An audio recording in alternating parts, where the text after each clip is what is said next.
fight between Sukuna and Gojo is finally reaching its climax in the manga. It's been an incredible fight, both in hand-to-hand combat and of course the insane domain expansions and elite use of cursed energy. All that being said, we still have yet to reach the true climax of this fight, but it does seem to be coming very soon, with Gojo's unlimited hollow technique making its debut very soon, along with a whole grab bag of tricks left for Sukuna to use. In chapter 234, we saw that Mahoraga had finally dealt a severe blow on Gojo by slicing off his right arm. This was especially bad because Gojo at this point is pretty worn out and his reverse curse technique has slowed down dramatically because of it. This makes it much more difficult for him to heal quickly in a fight where time is everything. Even with just one arm though, Gojo managed to completely embarrass the Chimera Shikigami Agito by attacking it with a maximum output lapse blue and crushing it into nothingness. Gojo straight up said, "You don't belong here," and yeeted him out of the fight. Although it seems that the debut of Gojo's potentially strongest move, his unlimited hollow technique, will take center stage in the coming chapters, I think the introduction and then quick destruction of Agito is foreshadowing a completely broken ability that Sukuna has yet to utilize. And honestly, I don't think anything is going to be able to stop it, since it'll be even more powerful than Mahoraga. Sounds crazy, I know, but let me explain what I'm talking about here. There's a chance that we could see a 10 Shadows Mahoraga Totality very soon, and I think it's already being set up. Some of you might be confused as to what a Mahoraga Totality even is. That's why I'm going to break it all down for you so you can see exactly how fucking broken it'll be. And I mean like 10x the power of the current Mahoraga, like that broken. First off, as we know, the 10 Shadows technique is a curse technique that allows the user to store up to 10 Shikigami in their shadow, which in a way is like a little pocket dimension that they have access to at all times. They can store the Shikigami, themselves, and even other weapons in there. So yeah, you get other abilities with the 10 Shadows, like being able to travel through other people's shadows even, but that's not what we're talking about today. The important thing to know is that when the user first unlocks the 10 Shadows curse technique, they start off with 2 divine dogs, like we see Megumi use plenty of times in the anime. With those 2 divine dogs, the user must then go on to defeat other Shikigami while casting a certain ritual, and then add them to his arsenal until they reach 9 total, with Mahoraga being the final one. The user can summon any of the Shikigami by weaving certain hand signs, each of which creates a shadow puppet of that specific Shikigami. For someone to reach their full potential with the 10 Shadows, the user must utilize all the Shikigami that they have at their disposal in order to defeat Mahoraga. This then makes Mahoraga subservient to the user, thus completing the arsenal of 10 Shikigami. Another major aspect of the 10 Shadows, which we'll be talking about heavily today, is totality. In simple terms, when a Shikigami is completely destroyed, it can no longer be summoned again, but its curse technique and strength is inherited by the other remaining Shikigami. We first see totality in the series being used by Megumi. This is when he combines his black divine dog with his already deceased white one, and then it takes on this like crazy wolf monster form. We then see totality get used again much more recently in the manga by Sukuna. When he creates Agito, he fuses Nu with 3 other Shikigami, Great Serpent, Round Deer, and then Morn Tiger. Morn Tiger is actually a Shikigami that we haven't seen individually before, and was the final Shikigami to be revealed in the 10 Shadows. It's important to note that Great Serpent was the only one out of the fused Shikigami that was actually destroyed at some point, so it seems that creating a totality doesn't necessarily require the Shikigami to be fully destroyed. We also saw that Agito inherited all of their abilities, including Madoka or Round Deer's ability to create positive cursed energy to heal itself or its user whenever they want. I think you guys can see where I'm going with this. After Agito was destroyed by Gojo in chapter 234, it's likely that all of its power and curse techniques were passed down to the remaining 6 Shikigami. Well, now that we know that Sukuna can merge Shikigami that haven't been destroyed, what's stopping him from merging all of the remaining ones with Mahoraga to create probably the strongest non-sorcerer we've ever seen in the series? I mean, imagine a full power Mahoraga Mahoraga, who has his insane adapting ability on his own, with massive buffs like Escape Rabbit's elusiveness and Piercing Ox's heavy impacts, not to mention the added strength and cursed energy that they bring. Mahoraga would essentially inherit 9 Shikigami's worth of power, making him nigh unbeatable in all areas. The only thing that's probably prevented Sukuna from doing this by now are little known and yet to be explained rules that Totality carries. In some bonus info that Gege provided a while back, he makes a list of all the 10 Shadow Shikigami that were revealed at the time, numbering them from 1 to 10. He then explains an interesting detail when using Toads and Nu as an example. He states that Nu and Toads don't fuse using Totality, but he uses their number in the order of Shikigami 2 and 4 to explain this instead of their actual names. This could be a translation thing, but what I think is that this is Gege alluding to a specific rule of Totality that hasn't been explained yet. For starters, this brief explanation from Gege seems to shoot down the possibility of all 9 Shikigami fusing and merging with Mahoraga with Totality, because if 2 and 4 can't merge, then that means that there's likely other Shikigami that can't merge as well. However, the numbering system might actually be the reason why, and could explain exactly which Shikigami can fuse with Totality, and also explain how Sukuna was able to specifically fuse Great Serpent, Round Deer, and Morn Tiger with Nu, because I do think that this was a deliberate combination. Sounds confusing so far, but don't worry, I'll explain everything right now, and I think it'll get you really excited for what might be coming very soon in the fight between Gojo and Sukuna. Alright, so in the same list that Gege made that I just talked about, starting with the Divine Dogs and ending with Mahoraga, clearly showing that the numbering system is dictated by the order that Megumi defeated and collected each Shikigami. At that time, there were only 5 Shikigami that Megumi had revealed, and the rest were left as question marks, but we now know the full roster. In order from 1 to 10, we first have Divine Dogs, then Toads, Great Serpent, Nu, Max Elephant, Escape Rabbits, Round Deer,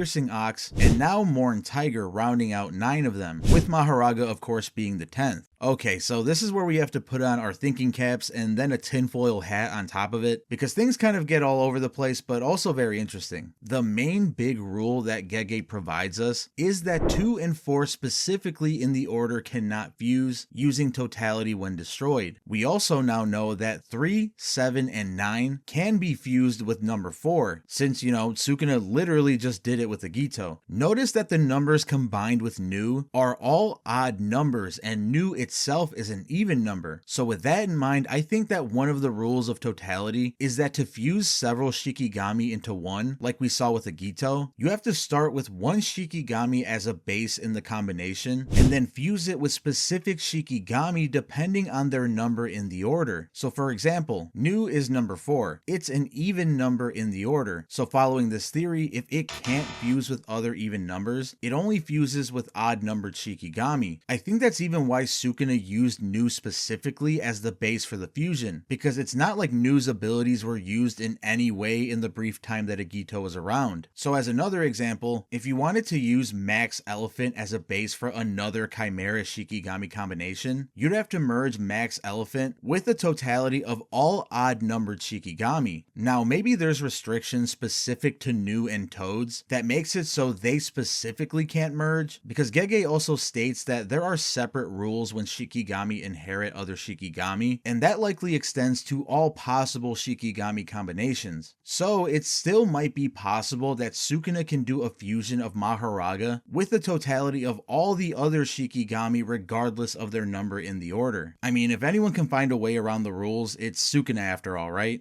Taking it a step further, it's possible that Sukuna can use Megumi's body as a base and fuse all of the Shikigami as a Totality with himself, and this includes Mahoraga. This way he'd have the adaptive ability of Mahoraga along with the Sword of Extermination and all the cursed energy accumulated from the Shikigami to go on top of that. I mean, combine that with Sukuna's already bottomless well of cursed energy, that would be completely insane. This also seems to be a possibility that Gege might have already built up in this fight, as we see that Sukuna can summon Mahoraga's wheel and even use Max Elephant's attacks without straight up summoning the Shikigami. He's essentially channeling their ability abilities through his own body. Regardless of the potential restrictions and combinations that are allowed with Totality, one thing is for sure, a Shikigami that's even stronger than freaking Maharaga seems more possible than ever right now, and if it ends up making an appearance in this fight, I really don't see what Gojo can do to stop it.